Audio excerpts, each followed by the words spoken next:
Bum bum bum bum bum bum bum bum. Bum bum bum bum bum bum bum bum. Hey everybody, come on in. It's time for the evening edition called No Coffee with Scott Adams because it's much too late for that. But it's not too late to have fun with the news. Thank you for this gift, President Trump, for making a Monday that could have been boring, not boring at all. Have I told you before that there's something about the Trump family? I think they all have it. It's sort of like some gene that they inherited, that they can't be uninteresting. Have you noticed that? It doesn't matter who it is. It doesn't matter if it's Ivanka or Don Jr. or the president. They don't know how to leave a room without making you remember something that makes your head shake. It's like, well, I'm going to remember that for a while. And of course, the president gave us quite the gift today by casually mentioning that he's been using hydroxychloroquine and I think azithromycin and zinc as well. Now, how do you think the media dealt with this new information? Now, you have to know he was laughing about it. You have to know Trump thought it was funny, because it was. Here's what's funny about it. Would you not agree with the following statement that the president has been just viciously criticized for having brought up these pills in the first place, and that since then there's been evidence of them not working or maybe being dangerous, and so it's just all worse and worse and worse. So just when you think Trump has decided to, sort of surrender the point, and I really thought he'd surrendered it. I thought he was just going to say, well, it seemed like a good idea at the time. Maybe we know more now. Hasn't really stood out as being a winning strategy yet. So I kind of thought he was going to let it go. But this isn't really the president who lets things go, is it? One of the reasons his supporters, I think, appreciate him is that he doesn't let anything go. He's going to be still trying to build that wall, when he's 110 and out of office. I'm still going to build that wall. I'm going to get that wall built. So there's something about his tenacity that you just have to like, even if you don't like what he's trying to do. And this is just the perfect example. It's like he's just not going to let this go. So here's what's so fricking funny about it. It's funny because don't you assume that the White House doctors, I don't know if it's a staff, there's one White House doctor, physician, but is there a whole staff? Probably. And don't you think that it's assumed that whoever is treating the president of the United States medically would be the cream of the crop? Wouldn't you just assume? Would be sort of the standard for good care. Sort of the person you might even look to as a role model of how to do it right. And the president gets the White House physician to give him the okay. I mean, I think he said he wanted it, but he gave him the okay to take this drug, which automatically makes him right. Now, I'm not saying that people will admit he's right, but I'm sorry, if you get the White House doctor to agree with you, you're right.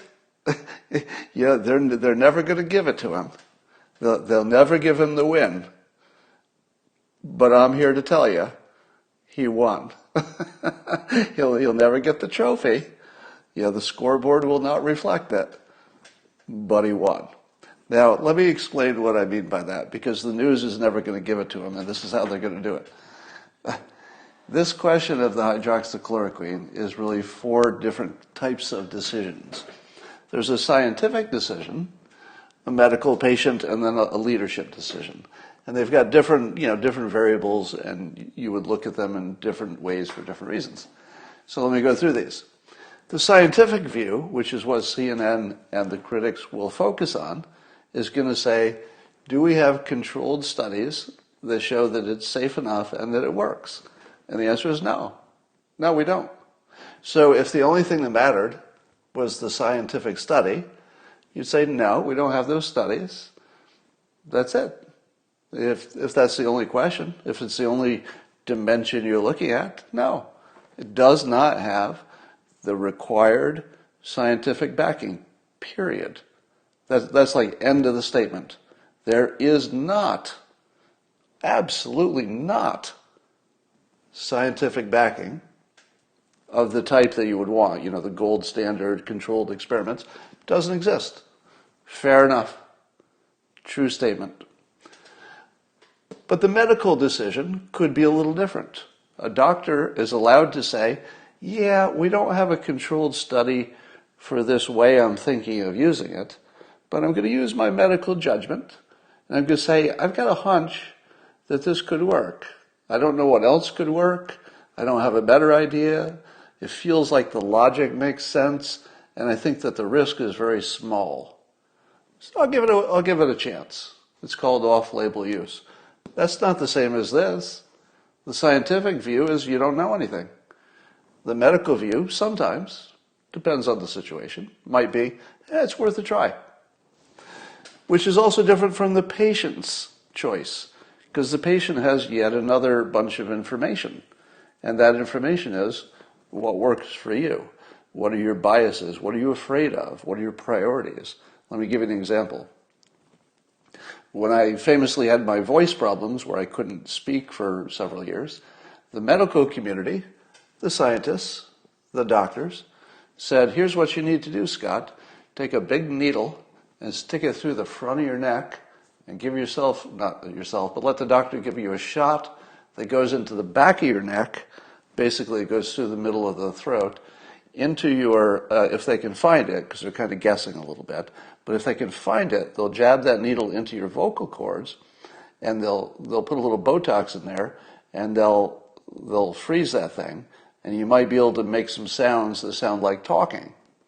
Now, we'll have to do it probably every several weeks, and you'll have to, once again, have a needle through the front of your throat while you're awake, and we'll be manipulating it in there, and we're not sure we'll get it every time. Sometimes we'll miss, so there'll be several months where it won't work, and it'll be painful, excruciating, traumatic experience every time, but that's our advice.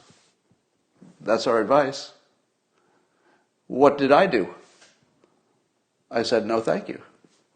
And I searched for a year for another excuse, or another excuse. What Freudian slip was that? Now, I searched for a year for another solution. Ended up being a surgical solution, and you can hear me speak. So, as a patient, I overruled the science and the medical community, and that worked out. I'm not suggesting that always works out. I'm just saying that sometimes the patient has extra variables. There's a risk they're willing to take. There's a risk they're not willing to take. And sometimes it's personal. You know, if you're the one in the chair with the needle going through your neck, you get to decide, right? It's not all about the math if you get a needle in your neck. So I'm just saying that these are different decisions and different things. Now, the leadership decision is the risk management decision. That's the one where you say, you know, we really don't know. We just don't know. We don't know quite how dangerous it would be for coronavirus patients. We don't know quite if it works. But a leader still has to make a decision. And remember, doing nothing is a decision. The leader doesn't get to say, I'll take a bye on this. Let me just take a pass. You don't get to do that.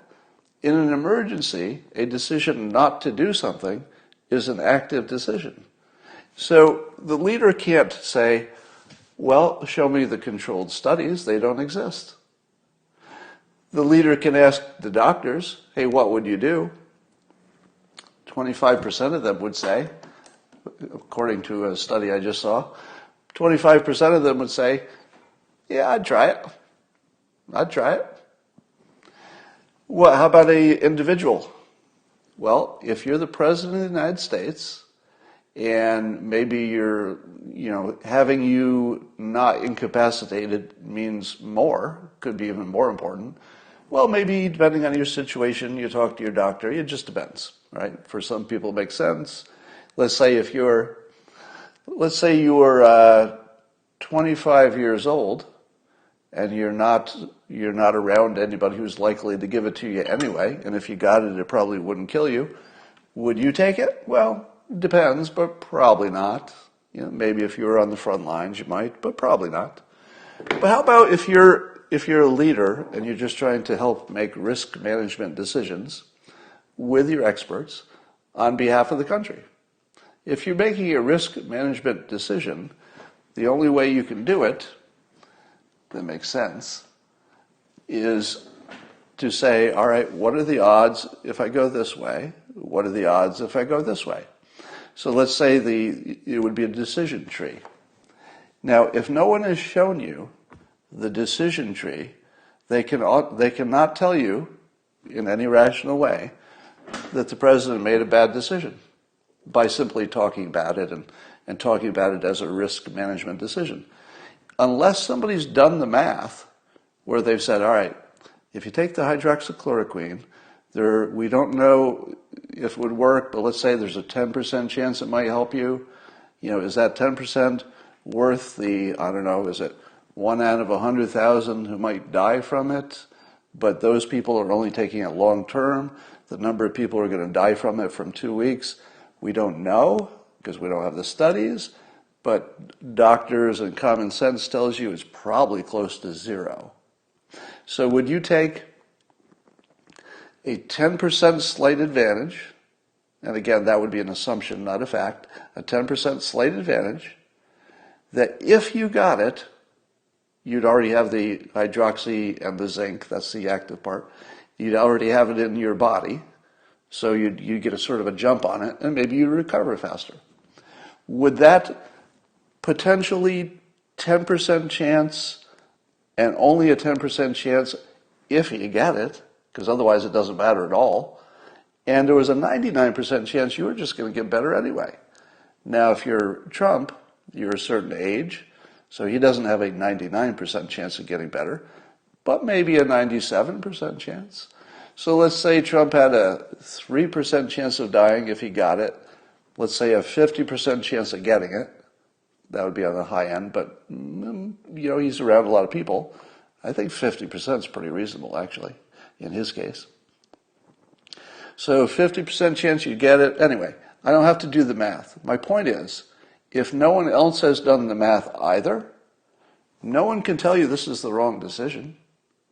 If they do the math and they plug in their numbers and they show it to you, you can multiply it yourself and say, okay, oh yeah, they multiplied this correctly.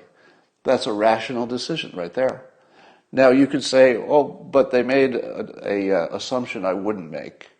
So let's say you assumed there's at least a 10% chance hydroxychloroquine works, but let's say somebody else assumed it was a 1% chance. You're both just guessing. Those are just guesses. So, you could run it under all those scenarios and see if there's any scenario in which it isn't still better to take a chance. There might be. I don't know. Now, Trump has said he's gotten anecdotal, observational reports and letters from people who say they think it works. I'm very skeptical of those because, 99% of people get better anyway. So I just don't know that we really have anything. But have you noticed what CNN is doing to try to make the president look dumb? But of course, what they're really doing is making their own audience look dumb. So here's what they're doing.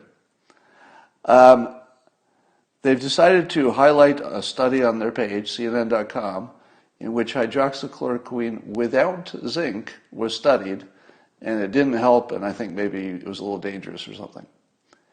Now, given that the entire hypothesis is that the point of the hydroxychloroquine is simply to help deliver the zinc being actually the part that matters, if you test it without the part that matters, and then you run it on CNN as proof that the president is making a bad decision, you're just lying.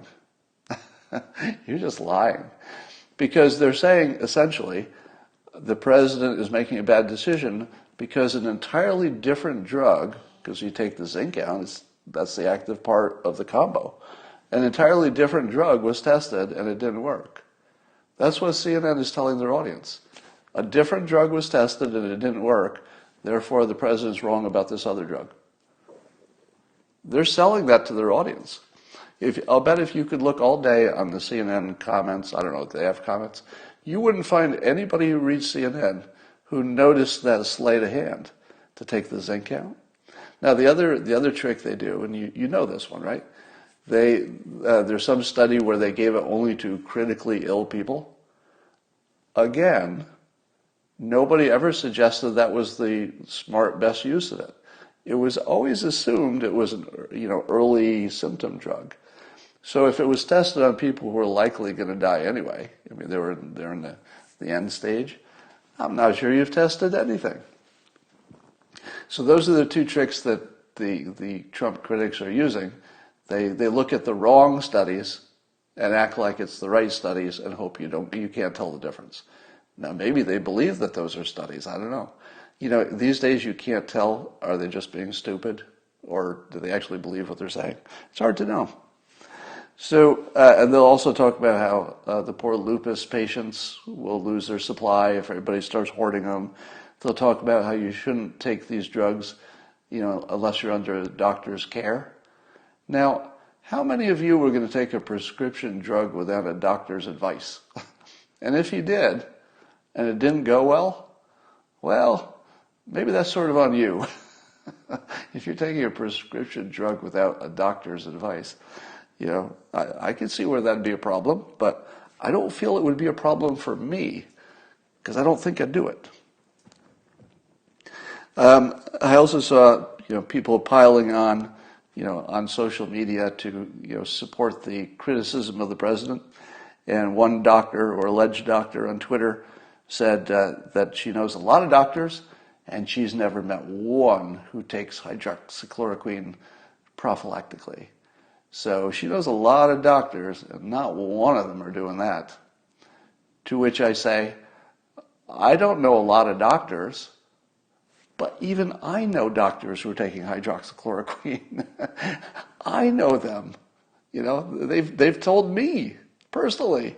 So, yeah, I don't know. Is this even a real doctor who's making this comment, or is it just a troll? I can't tell. So that's and then of course the CNN will never mention that a quarter of doctors think it's a good idea. Can you imagine having an article and not mentioning that a quarter of doctors think it's a good idea? That doesn't mean it's a good idea. But imagine if you were doing a survey of doctors and you knew that it was, hasn't passed clinical trials for this use, could be dangerous in the extreme, meaning that you could have some bad outcomes for some number of people. If you're a doctor and somebody asks you, under these conditions, would you prescribe it prophylactically before somebody has it? Don't you think the doctors are going to be a little biased on that question? Meaning that if they're answering a poll, I think they're going to more likely say, no, it's not proven. Because that's the right answer, right? Sometimes you know what answer the teacher is looking for. Okay, is this a trick question? Would I give somebody an unproven drug? No, I wouldn't. Because that just feels like the right answer, right? Whether you're a doctor or not. Unproven drug? Psh, don't need to hear anymore. Wouldn't give that to anybody. But if they were actually going to serve on the front line themselves, would they make the same decision about treating themselves as they would answer a poll? Because I feel like the poll answer is sort of telling the pollster what they want to hear a little bit. I just worry that there's some bias built in there. All right. So I will say again that every day that goes by that we don't hear somebody say, oh my God, we've proven it, the hydroxychloroquine with the zinc makes a big difference. Every day that goes by, there's less chance it does. Because if it made a big difference, I think we'd notice by now, right? There must be enough people using it around that we'd have a pretty good idea. So the fact that it's still a little murky, like you feel like some people are saying it's working, but their studies are not quite studies, and then the people who say it's not working, they're not really even looking at the right thing. So it's just all this big gray area. But the longer it goes, I started at around 60% chance that the hydroxychloroquine would make some kind of important difference, back in the earliest days, based entirely on some early studies that looked positive, but they weren't really dependable kinds of studies, right? As time went by, using my rule that the longer you go, the more likely you would have noticed if it worked. Surely there have been studies by now. And so I would say, my last number was 40% chance it makes a difference. I might lower that a little bit, because as time goes by, you have to lower that estimate. I'd be down to maybe 30%. But a 30% chance it makes some difference is still a good risk management decision. If you think it's not, show me the math. Easy enough. You could change my mind just by showing me the decision tree and multiply the odds of the various things happening. And just show it to me. It's a simple calculation. You could change my mind in a minute. It's one page. These are the odds. Which one is bigger? I'll take the one that's the better odds. Thank you. All right. I'm going to teach you now a micro lesson. Something you didn't know you needed, but man, do you need it. It's a lesson on how to get lucky. No, not that way. Get your mind out of the gutter. I mean how to have more luck in your life, just in general. Do you think that you can cause luck to happen in your life? The answer is no, not luck. But you can manipulate your experience of luck in ways I'm going to tell you. And let me give you a specific example. There was a Dr. Richard Wiseman who once studied luck, and I think I've told you in prior times. He found out that nobody is actually lucky. If you actually control the experiment, nobody can guess coin flips or anything like that. But he did find that people who had a positive attitude and expected luck had a wider field of vision. In other words, they simply noticed opportunities that other people didn't notice. So there is something about expecting luck to happen that can tune your brain to notice things that give you the experience of being luck. Now, there wasn't any actual luck in the story. You just noticed things that you weren't noticing before. So it's more like skill, but the way it will feel to you is like luck. Because you'll think, oh, I just noticed this thing, and that's exactly what I needed, exactly when I wanted it. So the experience will feel like luck if you tune your brain to just notice more opportunities. The other thing that you can do for luck is go where the energy is. When I graduated from college in my small upstate New York town, so I went to college just a short drive from where I grew up. And it was a very small town. There were maybe 2,000 people in the town, not much there to keep me there. And so as soon as I graduated, I traded my car for a one-way ticket to California. And my thinking was this: there aren't many times when you can just start from scratch. And getting out of college was one of those times. I didn't have any special ties to anything. So I said, where can I be the luckiest? And so I went where there was most energy, the most action. So I went to the Bay Area because it was sort of a happening, growing, active place. But then I went the second filter. I said, within the Bay Area, what is the most happening, energetic, forward-looking business that somebody like me could get a job at? Now, I had a degree in economics, so I was looking for the most forward-looking bank, which I found. So I found the highest energy industry that I could get into in the highest energy place.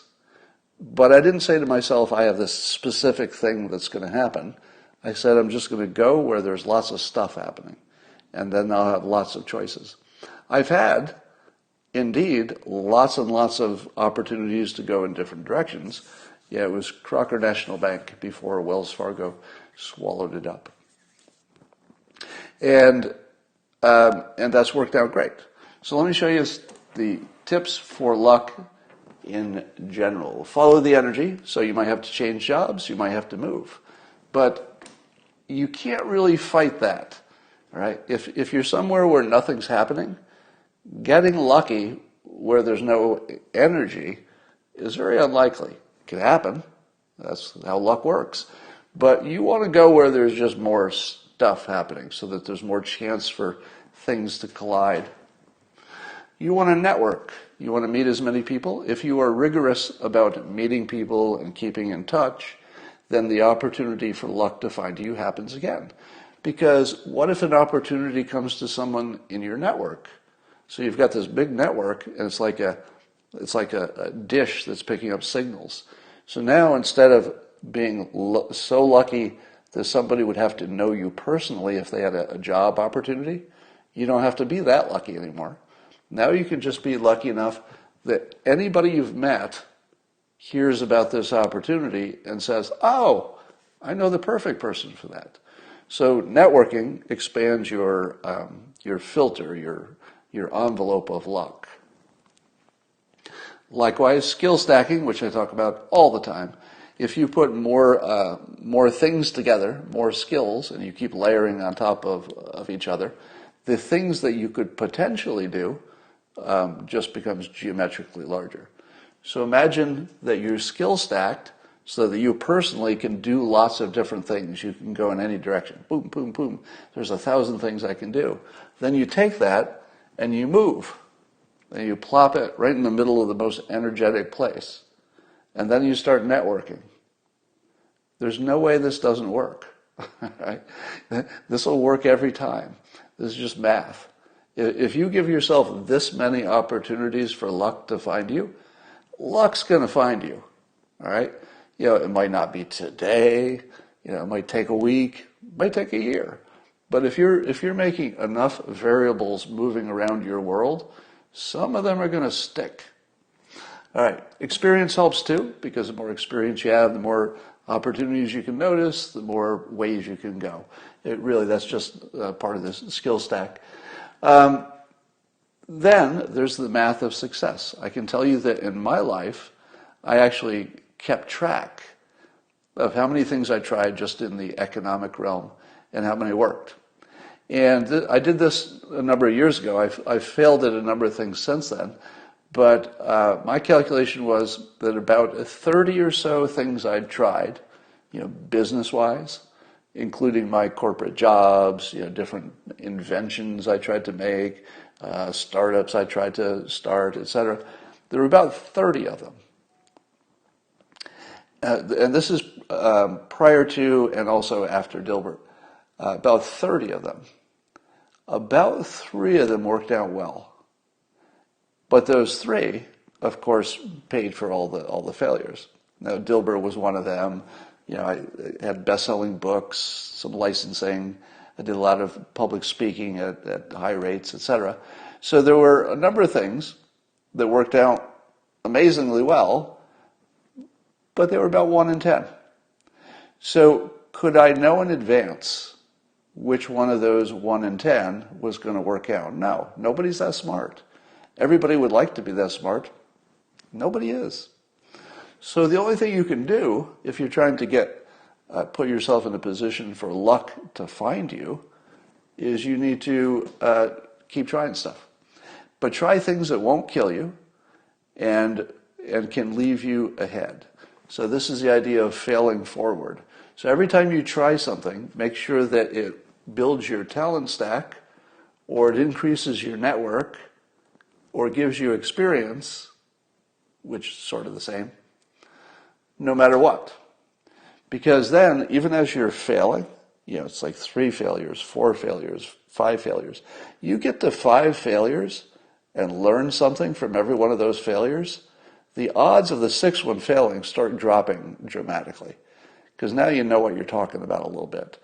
Now you got some skills. Now you've seen a little bit of the world. Now you're a little tougher. Now you've made some friends. All right? So failing is how you succeed. This is just part of the process. Try some long shots. I always tried some things which could pay the rent. So of course, if there was a promotion at work, I'd try to get it. So if I'd be doing all the normal stuff. But I always had some long shots brewing, and I still do that. I've told you that. Part of it is for my general mental health.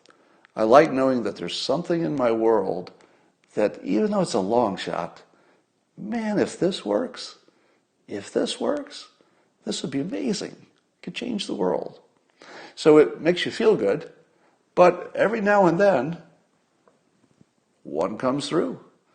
It might be the patent you got, the invention you made, the software you wrote, something like that. My cat Boo is coming in to visit. And then affirmations, I've talked about that. I did a whole Periscope on that. You can search for that if you want to find out more. But the part that's meaningful is tuning your mind. That's what I was talking about when you're just more open to the positivity of your own potential. And it doesn't seem to matter if you do affirmations. This is the researcher, Dr. Weissman, found. It didn't matter what you did to try to increase your optimism. So the affirmations would work, or you could pray, or you could just feel good, or you could talk to yourself. It didn't matter. You just had to convince yourself that you were a lucky person. So Boo has decided to join the Periscope. Don't rip off my. All right. And now she can go on her way. All right, that's, could you hear the purr? Now, tell me if I'm wrong. Since the coronavirus happened, and everybody's doing their home video from home, don't you like it when the animals and the kids come in? Is it just me? Because if I'm watching, some famous network person and their kid photobombs them, or the dog comes in, or the cat or something, I like it better. It just feels, I don't know, less stiff. Regular TV is going to, have you noticed that everything got really casual really quickly? So you're watching these people who normally would have suits on and perfect lighting and makeup, and they're just there as their normal self, wearing their T-shirts, in their basements with the camera on. I like it better. I honestly like it better. So I don't think we lost much. Anyway, can you give me some feedback? Was the lesson on luck useful to you? I'll wait for a second for the comments to catch up. And just so you know, Mike Cernovich does a good job of incorporating his environment in everything, everything from kids to just his life. And I think I just think it makes it better. Yeah, Dana Perino was ahead all along, right? All right, so good. I'm just looking at your comments. Appreciate it. I could sit in a room with a dozen cats. I had an idea to start what I called the cat petteria. It was a place where people who couldn't have their own cats, but like cats, would go, and it would just be crawling with happy cats. And the customers would just come in, and they would just rent time. I don't even know if there could be food there because it might be unhygienic, but they would just rent time to go hang out in an atmosphere where there's just cats all over the place. And you could just bring in your book, maybe you bring in your own thermos or something, because I think it would be problematic with food service, animals and food service. But if it's your own thermos, hey. So you just come in, you just rent a chair, and there's just cats all over the place. Cats like crazy. Yeah, see, you would go. I believe that, was it Japan or someplace? They actually made a place like that. When did they start selling Trump pills on Fox News? Can I do multiple affirmations? You can do anything you want, but I think that since the point is focus, ask yourself how many things you can focus on. But I think 2 is fine. 3 might be pushing it. And it's not because affirmations are magic. It's because if focus is the active part of it, and I imagine it is, then you don't want to spread that out too much. All right. That's all I got for today. I will see you. Wait, before I go, if you haven't checked out Locals, where I have a new comic strip called Robots Read News, you should check it out. I can finally say all the things that I wish I could have said in newspapers and couldn't. I can't tell you how much fun that is. All right, I'll see you tomorrow.